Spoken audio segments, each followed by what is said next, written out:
Planning for September is one of my absolute favourite parts of the summer term. It's that rare moment of calm when I get to pause, reflect, make the tweaks that truly matter. And whether you're colour coding your timetable or mapping out a whole new scheme of work, this episode is packed with ideas for making the most of that clean slate. Hey there teachers, welcome to Miss Estruch Teach and Tell, the podcast where every week I dive into all the tips and tricks that make teaching life so much easier. Whether you're a veteran educator, an early career teacher learning the ropes, or balancing the classroom with being a busy parent, this will help you streamline your workload and bring a bit more balance to your life. You bring the coffee and I'll bring the teach and tell. Hey teachers, welcome back to Miss Estruch Teach and Tell, the podcast that helps busy teachers reclaim their time and sanity with simple, actionable ideas that actually work. I'm Miss Estruch, a former head of department, A-level biology teacher, and now your coffee break companion as we tackle another core part of teaching life. But before we jump into what sorts of planning for September you might be doing in the summer term, let's have a quick coffee catch up. So this week, it is still full-on exam season and I've been doing lots of live lessons. So I have got my pick and mix lessons, which are my Greek tuition classes the night before every exam. But I've been doing lots of lives on Instagram, YouTube and social media as well. And not only that, in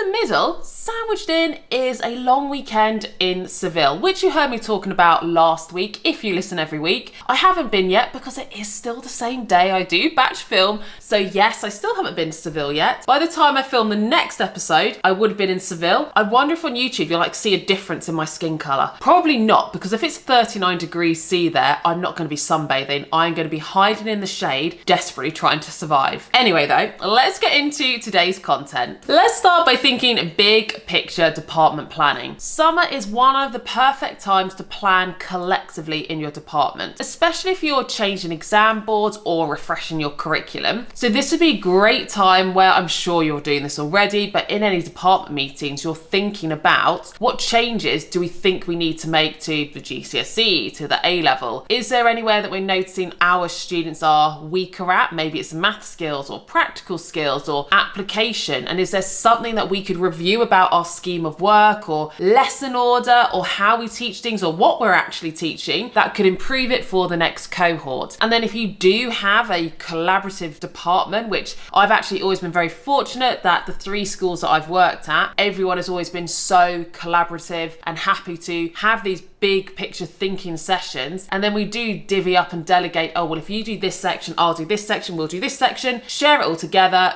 job done. So this would be a great opportunity to see if your department isn't already like that, if they could be open to it, sharing the fact that it's going to help all of us to reduce our workload now, but also throughout the entire year. It's more consistency for the students and it should mean a better quality of education for the students. Now, maybe that's things like you might be creating a bank of lessons on exam technique, data analysis, or if you are changing the spec, then that is going to be a big job if you're going from, let's say, OCR to AQA or AQA to OCR. Or maybe you are making that move and in particular you're thinking, well, we're teaching AQA A-level now for biology. We've never taught the essay. We need to start thinking about how we would teach the essay. Or maybe you're teaching the A-level for the first time and you're having that sort of consideration. And these kinds of long-term projects don't need finishing before the summer ends, and also you don't have to work through your summer holidays to do it, but it's good to get started now to give you a solid runway so that when you are starting in September, you have a little bit done so you don't have to have day one absolute panic stations. Another thing that I think is really good for this summer term is looking over your own personal teaching goals. It's a great time to reflect on your own practice, and I used to find that I wasn't always great at doing this because I was so busy. I was just in survival mode of I've got X amount of time to plan, teach, do my head of department jobs, mark work. I rarely had the time to sit back and think, but what do I actually want to get better at? What would I like to improve my skills in to become a better teacher? And I think this is a great time to give yourself that opportunity. So for example, in the more recent years before I left teaching, I wanted to make sure I was better able to support the neurodivergent students I had in my class because there were more and more students that either were presenting as neurodivergent or did have official diagnoses of being neurodivergent. And I hadn't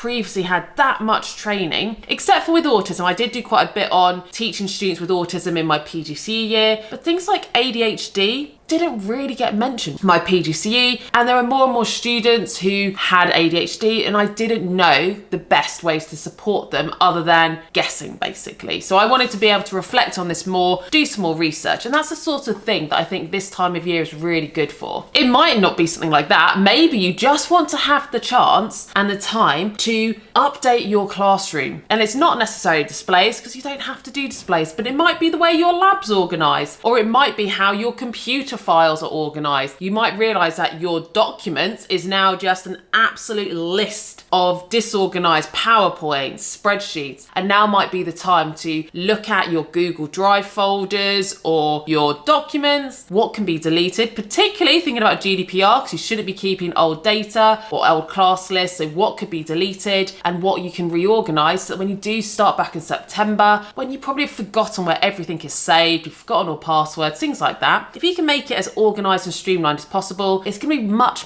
easier on your first days back in September. The next one on my list is more of a personal confession of just how organised I was going to say used to be. I am still this organised, but I don't do this anymore because I'm not in classes, but I also stopped. But I am someone that is like type A organisation. I love organisation. And my confession is, I say confession, that makes it sound like it's a bad thing. I think it's a really nice thing, but it's a huge effort. I actually we had a pink calendar, that's what we called it. It was our school's annual calendar. And we had a printed version, then it went online. I would look through the entire year's pink calendar, which is our school events, and in my brand new teacher's planner of the year, which by the way, I loved having a brand new planner. I always like to use the Positive Teacher Company planners. You have to buy them yourself, whereas my school would provide like the standard teacher ones for free, but I just bought it as an investment because I love organisation and I love their planners so much. The design, what it's included in there, they're just so good. Definitely check that out, the Positive Teacher Company. But anyway, back to what I was saying, I would then get the school calendar, my brand new calendar for the year, and I would write in every single event for the entire year, from parents' evening, inset days, staff meetings, school trips, anything that was already in the calendar, I put that in my planner. And I like to do that for various reasons. Number one, I just like organisation. I like to have it done. Number two, it helped me plan childcare ahead of time. So if there were parents' evenings or things like that, school events like prize giving, I knew well in advance when I need to go and ask my parents if they can babysit the children. And then because it's already in my planner, I will, when I'm flicking through, planning ahead in September, I get like a 2-week, 3-week reminder before it happens. Whereas if it's in the school calendar, I might forget to look at it again. It also gave me a head start with medium-term planning. And yes, I also love to colour code my timetable. So I would highlight my timetable for the year, one colour for year 9, year 10, 11, 12, 13. But I then found that so much easier in September when I need to just glance at my timetable. Because it's colour coded, I can quickly just see the colours of that's who I'm teaching today. It just made it quicker and easier for me. But the confession of what was a huge job I used to do, I know it wasn't that I used to write in every single event from the school calendar, even though I quite rightly got mocked very severely by my head of department for that every year. He found that hilarious. What I used to do, which if he did know I used to do this, he would find it hilarious. I would find for my form all of their birthdays on Sims, and I would batch write their birthday cards for the entire year. So I'd write it in my planner on the day of their birthday, whose birthday it was. I would batch write the birthday cards, and then on the envelope I'd write their name, write the date at the top, and then with my pile of cards I'd put it in order, and I'd have that in my desk. So every day or every week I would check my plan to see if it was anyone's birthday, and then I'd have my pile of cards there, and because it was all in order anyway, whoever's birthday it is, they'd be at the top of the pile, give them their birthday card. And I haven't done that since having children or since becoming a head of department, because I just didn't have time. But I don't regret it, because when I was doing that with my year 7 forms, they absolutely loved it and it meant so much for them. And it did take me quite a long time to write 30 birthday cards, but I loved seeing how much I enjoyed it and how much it meant to them, feeling valued and acknowledged part of the group as well. So thinking about some of the key things and simple wins, not everyone is type A organised like me, and they'll be thinking, my gosh, you have wasted so much time in your life planning things that probably changed. And you know what, you're probably right, but it made me feel calmer, more in control, and more motivated and excited for the year ahead. And I think at times it would have helped with my organisation in September as well, but not everyone is like that. You don't need to go and do that much, but I think it is useful to do things like tidying up your Google Drive folders if that's what you're using, or your documents, so that you can find things more easily and you know which PowerPoint it is that you like to use more often. But whatever your style is, basically this is a good opportunity to use some of the time in the summer term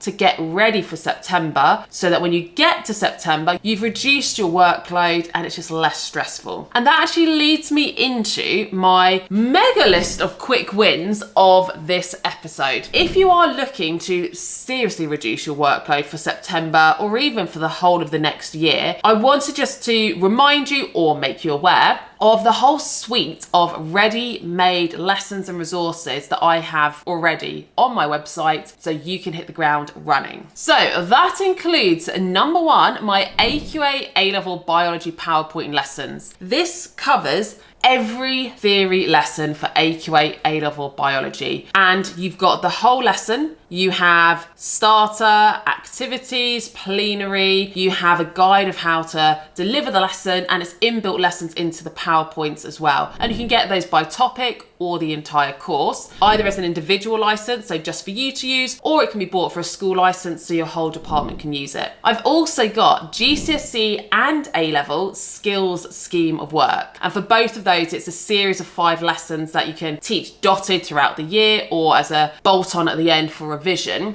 where it's things like a lesson on math skills or long answer questions, application questions, and so on. And again, you get the PowerPoint instructions ready to use with all the activities inbuilt. Or if you are moving over to AQA A-level, or maybe you're teaching it for the first time, I have a series of 5 lessons to teach the AQA essay, guiding you through what you would do every lesson, how to teach it, and a bit about how to mark it as well. So if you are about to teach it for the first time, that is going to be a game changer for you. Now, for any of those, to get an idea about my sort of teaching style, you can actually download the carbohydrates A-level lesson completely for free. So you can use that lesson for free. It's one of the first lessons in September, so it'll give you an idea if you like that style. And I actually have a full video that I've made linked to it to explain to you how to use the guidance on the PowerPoint, where you can find all the information. So you can basically get inside my head to see what I was thinking creating that lesson and how you could use it. Now, I am also working on a few new things. I will be doing hopefully the entire GCSE specification as well. A practical series of lessons for GCSE and A-level. So actually delivering the required practicals with a lab book that you could use with your students to fill in, so you can have a consistent format for them to mark for all of those required practicals. And I'm thinking of doing a maths series of lessons as well. I haven't made any of those yet as of now, June 2025, but they are next on the list. And if you would be interested in any of those, let me know in the comments or send me a message on Instagram which of those would be most useful, because I'll do that one first. But whilst I don't have required practicals or math skills lessons yet, I do actually have a student version of the required practicals workbook, where it goes through all of the practicals, common questions, the answers, and exam style questions. And then for the math skills for A-level, all of the math skills, explaining how you would do those questions, modelled examples, and then actual questions and answers as well. And you could purchase the school license of those, and then you'd be able to use it with all of your students, whether that's within lessons for a particular lesson, or just working through it in random starters, or it could just be an ongoing homework over the term that they do one chapter of those booklets per week. However you might want to use it, that is there if you're interested in those skills. So that is it for today. That was a long list of my quick wins of the week. The resource roundup, the freebie, is that carbohydrates lesson as well. But that is it for today's episode. Whether you are a planner like me or just someone who appreciates being a little bit more prepared, I hope this episode has sparked some ideas to make September feel less daunting.